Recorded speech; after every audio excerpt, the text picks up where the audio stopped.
Pada pertemuan kali ini saya akan menjelaskan tentang konsep dan aturan limit. Tapi sebelumnya, what will you get in this lesson?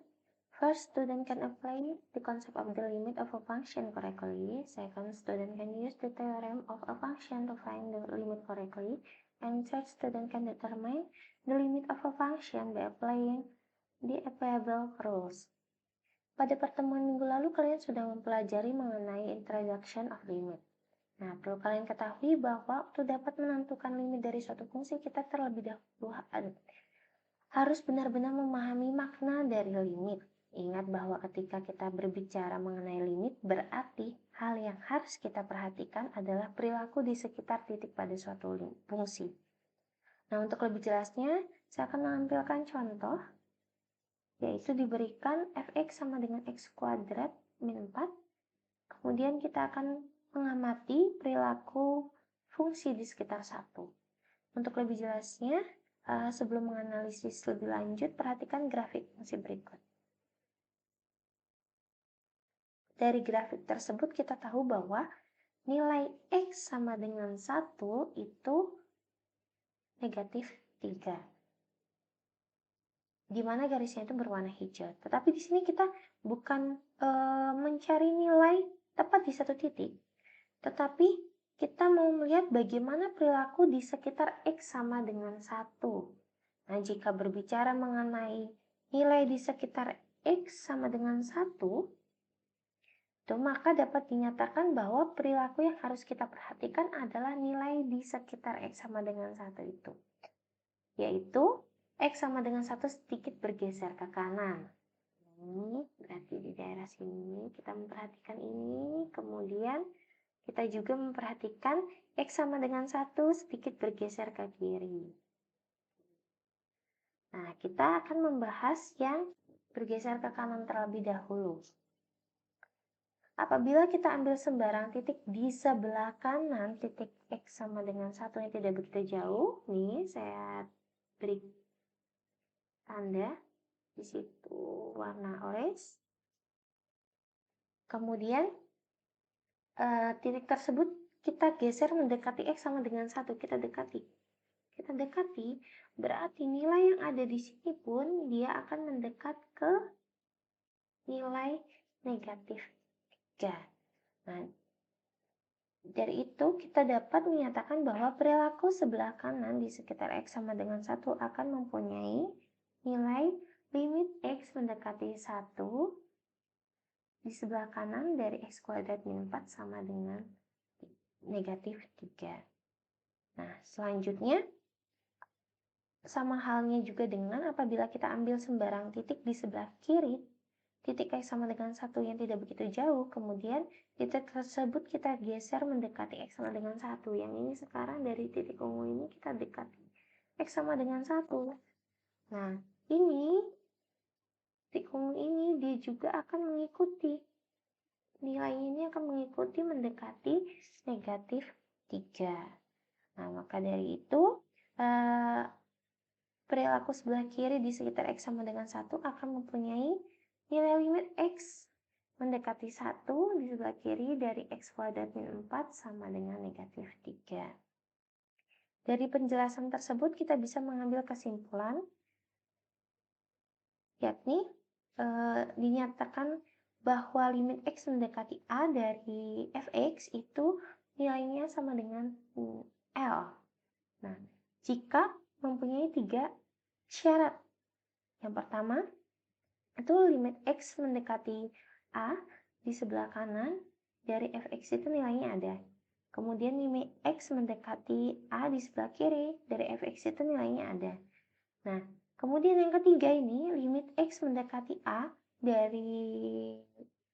di sebelah kiri dari fx ini sama dengan limit X mendekati A di sebelah kanan dari fx.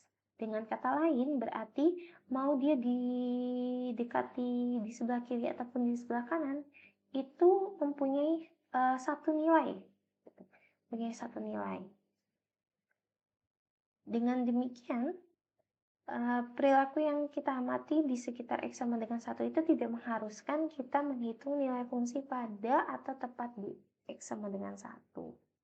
Nah, pada bagian ini mahasiswa harus mengerti perbedaan ketika mencari limit dari suatu fungsi di suatu titik dengan nilai fungsi pada suatu titik tersebut. Jadi, kalau limit itu kita melihat perilaku di sekitarnya, bukan tepat di satu titiknya. Jadi harus bisa membedakan. Nah,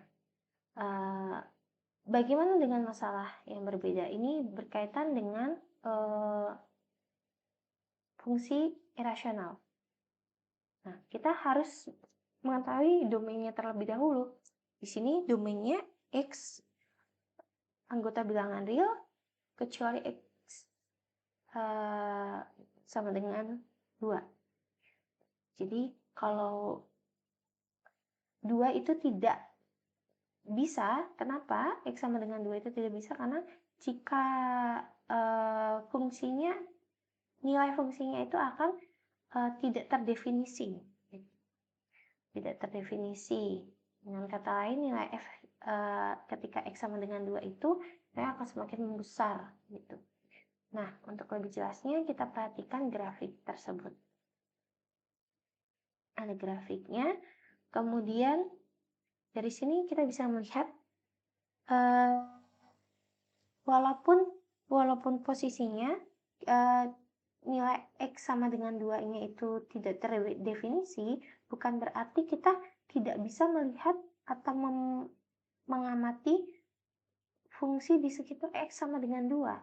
Nah, kita masih bisa mengamati fungsi di sekitar X sama dengan 2. Nilai fungsi di sekitar X sama dengan 2 itu yang dinamakan dengan limit di sekitar X sama dengan 2, di titik X sama dengan 2. Ini kita bisa menuliskannya limit X mendekati 2 dari X kuadrat min X min 2 per X min 2. Karena kita tahu bahwa domainnya itu semua bilangan real kecuali 2, maka kita faktorkan jadi X min 2 kemudian dikali dengan X plus 1 per X min 2. Nah, kita lakukan proses kanselasi.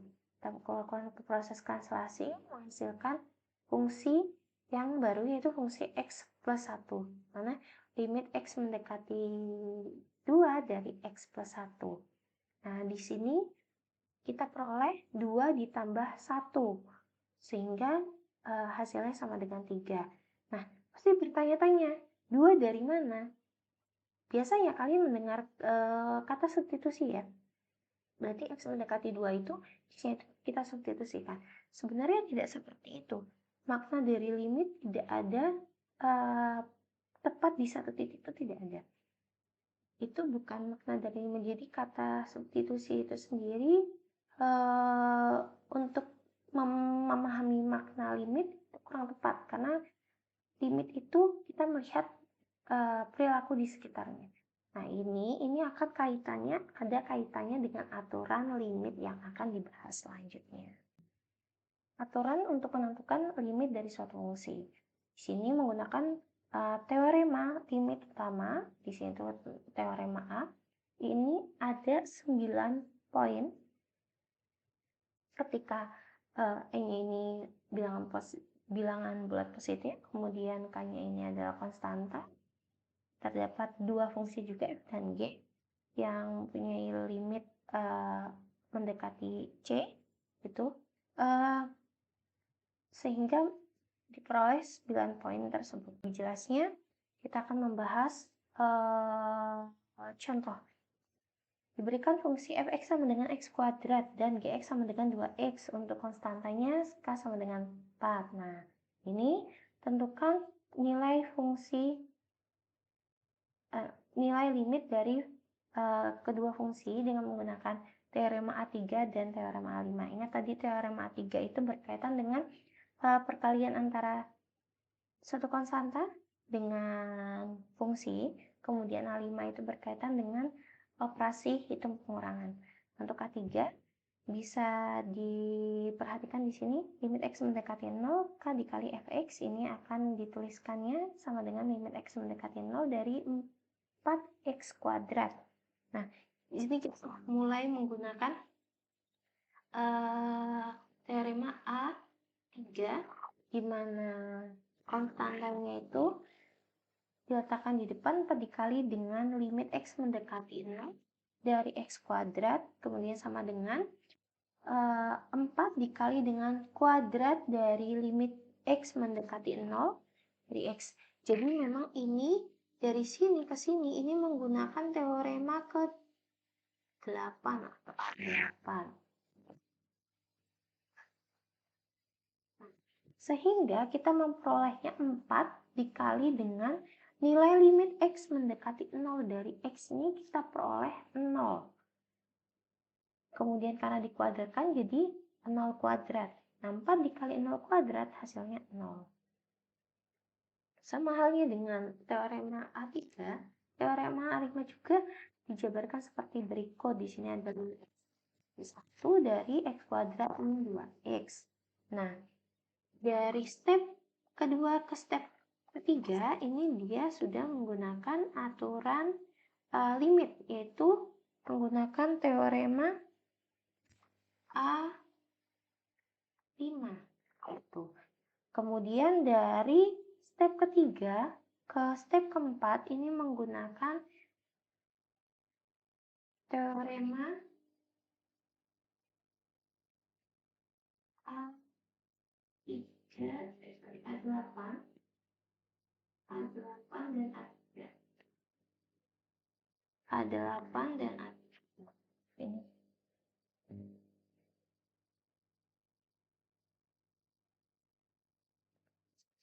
Oke, nanti akan diperoleh nilai limit X mendekati 0 dari X itu nilainya 0.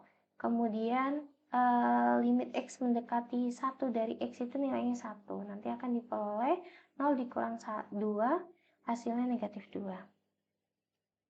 Nah, sama aja dengan pembahasan sebelumnya, untuk yang example 1 ini bedanya dia menggunakan teorema A4. Kalau tadi teorema A5, yang ini teorema A4 karena di sini menggunakan operasi penjumlahan, tetapi untuk caranya sama saja. Gitu. Kemudian untuk contoh yang kedua juga sama. Contoh yang kedua ini dia menggunakan teorema A7, di mana berkaitan dengan pembagian, itu pembilang dan penyebutnya juga dipisahkan, limit dari fx kemudian dibagi dengan limit dari gx. Nanti dari sini sebenarnya ada step lagi.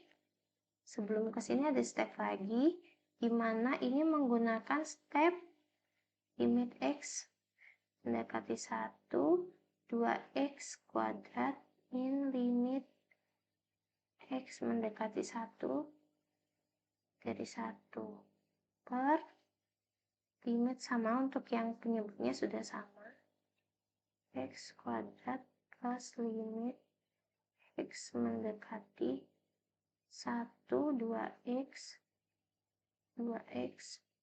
limit x mendekati 1 dari 1.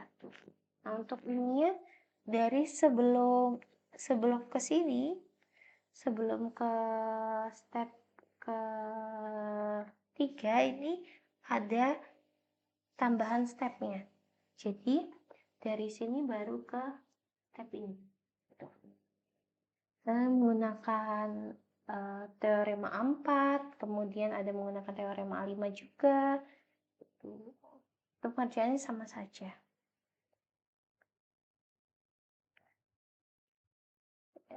Itulah penjelasan berkaitan dengan aturan dan konsep dan aturan limit. Nah, sekarang ini ada latihan tentang konsep dan aturan limit. Silakan dikerjakan. Latihan soal 1-6 kerjakan di buku latihan kalian atau di Word. Nanti kita akan membahas di class meeting. Oke, dan jangan lupa juga untuk mengerjakan latihan-latihan yang ada di lesson itu untuk menambah wawasan kalian, dan jika ingin ditanyakan silahkan nanti ditanyakan di class meeting. Terima kasih, semoga penjelasan saya jelas. Tuhan memberkati. Amin.